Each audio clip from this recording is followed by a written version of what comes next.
Now, before I start this tribute, which is more of an anecdote than a tribute, I do have to tell you one thing, that I think we performed this in here in the sort of mid to late 1980s, and of course, in those days, things were much more primitive in terms of our technology. So I was hidden behind there, as you'll hear, with a screen in front of me, counting off the seconds with a little electronic counter, and John was sitting right in that seat there with his machine that made things work. We didn't have all these wonderful speakers and things that just do it for you. I thought I'd better mention that before I start. So this is Composition 8 for violin and electronic sounds. John and I were appointed to the staff of the School of Music in the same year, 1974.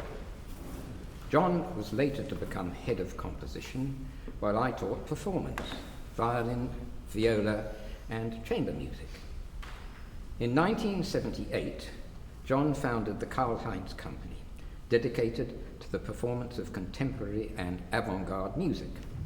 Naturally, I joined and became a founder member. Among all the pieces we played in those early years, many remain etched in my memory, but none more so than Composition 8 for solo violin and electronic tape. Composition 8 was one of 10 pieces for solo instrument or voice that made up this striking series of works. Now, we've just heard Composition 4 for solo flute and tape, impeccably and brilliantly performed by my colleague Uwe Groth. Unfortunately, my own rendition of Composition 8 all those years ago turned out to be the classic performer's nightmare. On the last page of my score, John had included meticulous instructions to assist the solo violinist, i.e. me, so that I knew exactly what I had to do when playing this complex piece. There were 5 music stands on the floor, placed in a semicircle. That's here, round here. And I had to walk from one stand to the next. But there was one more stand which was off stage, out of sight of the audience, behind that pillar with a screen in front so you couldn't see me, or they couldn't see me. This was where I waited for the moment when I had to start playing, exactly 50 seconds after John had started the electronic tape. Suddenly, I froze in panic. John had asked me to remove my shoes and play in stockinged feet so that I wouldn't clatter around the floor and ruin the recording. But I had completely forgotten this request. About 30 seconds before I was due to come on stage, I realized in horror what I had done. I had 20 seconds to get those wretched shoes off, these ones. Getting my right shoe off wasn't a problem, but my left shoe got stuck and refused to budge. I heaved and strained and swore at it under my breath. Eventually it did come off, but I reached the first stand on the floor at least 20 seconds late and was hopelessly out of sync with John's tape.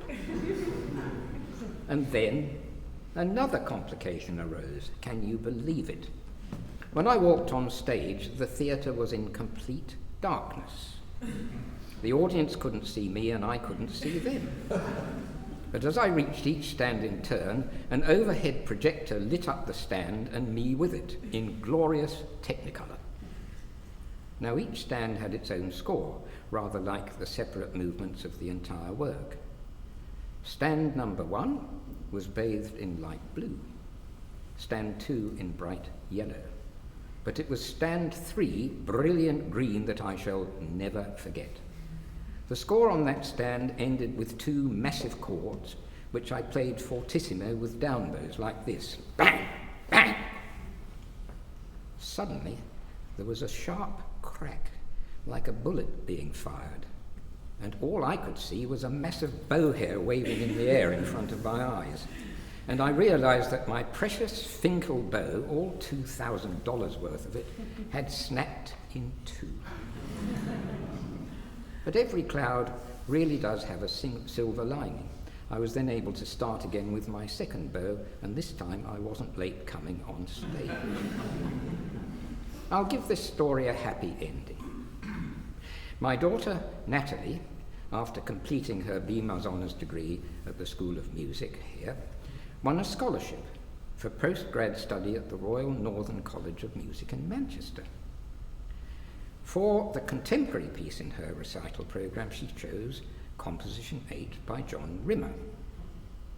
After she had finished, the examiner congratulated her and told her that she had won a prize, which turned out to be a generous sum of money to be spent on the purchase of a fine bow. So that thanks to Composition 8, I lost a precious bow, and my daughter won one.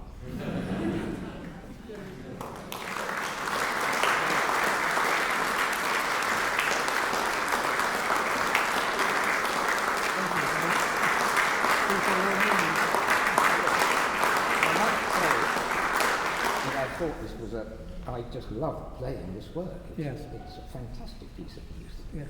And so thanks to you. Now there's another sequel to David's story. You heard the first one about Rosemary winning a bow. Oh, sorry, Natalie winning a bow. So we had this recording of Composition 8 with the bow breaking, and the audience going, oh. So I took the recording and chopped out that little bit where the bow broke, and then I stretched it in time, so you heard a lot of shattering going on, and I called the piece, this is for computer sounds, I called it Shattered, which is how David felt. Well, I wasn't going to, I cut that bit out because in the interest of time, because I knew that my thing was getting too long, but thank you for saying that, because how could you rub the salt into my wounds even more? Shattered.